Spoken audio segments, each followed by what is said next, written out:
I'm often accused of being Islamophobic, as are many who call attention to the reality of jihad terror. In George Orwell's Nightmare of a Totalitarian Future, the novel 1984, a secret police monitors citizens for so-called thought crimes against the totalitarian state. A thought crime is an idea or an attitude the totalitarian rulers deem to be politically incorrect. Islamophobia, which is generally understood to be an irrational or pathological hatred of Muslims or Islam, is the name that has been given to a modern-day thought crime, and a global movement is promoting its incorporation into law today. In the term Islamophobia, the purpose of the suffix is to suggest that any fear or phobia associated with Islam, for example, the calls of its prophet or its current-day imams to kill infidels, or the attacks of 9/11 which implemented those calls, is simply irrational. And worse, Islamophobia is a response to those attacks that reflects a bigotry that itself should be feared. That's the idea. Islam, however, is different from Christianity, Hinduism, Judaism, and most other faiths in that it is a political religion. Muslims recognize no separation between religion and state, and in the canonical texts and teachings of Islam, Islam regards all other religions and non-religions as infidel creeds. Moreover, Islam aspires to establish a global Islamic state, a caliphate, that would impose Islamic law on individuals everywhere and criminalize heretical thoughts. And that's where Islamophobia comes in.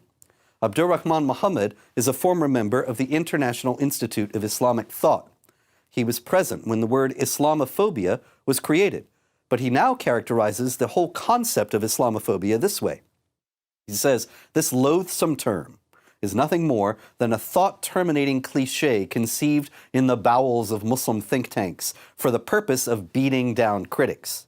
In short, in its very origins, Islamophobia was a term designed as a weapon to stigmatize and silence anyone who opposed jihad terror. The Organization of Islamic Cooperation, or OIC, which is 56 Muslim governments worldwide and the Palestinian Authority, began a campaign against Islamophobia in 2008. The OIC declared its intention to craft a legal instrument to fight against the threat to Islam from what they said were political cartoonists and bigots. Of course, they were referring to the Danish cartoons of Muhammad that appeared in 2005, touching off international riots and killings by Muslims worldwide, the burning of embassies, the murder of non-Muslims, including a Catholic nun.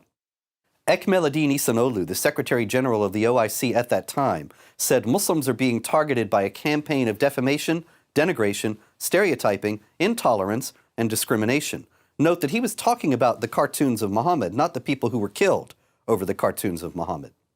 Ihsanolu went on to say, Islamophobia cannot be dealt with only through cultural activities, but through a robust political engagement. That engagement would be directed toward restricting the freedom of speech. Abdoulaye Wade, president of Senegal at that time and the OIC chairman, explained it this way. He said, I don't think freedom of expression should mean freedom from blasphemy.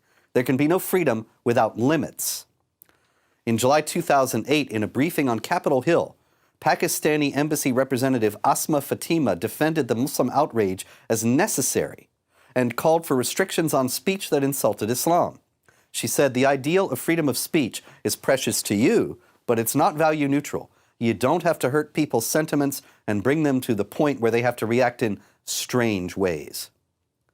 This is the ultimate goal of charges of Islamophobia: to stigmatize, demonize, marginalize, and ultimately criminalize criticism of Islam, such that jihad terror activities can continue unimpeded and unopposed.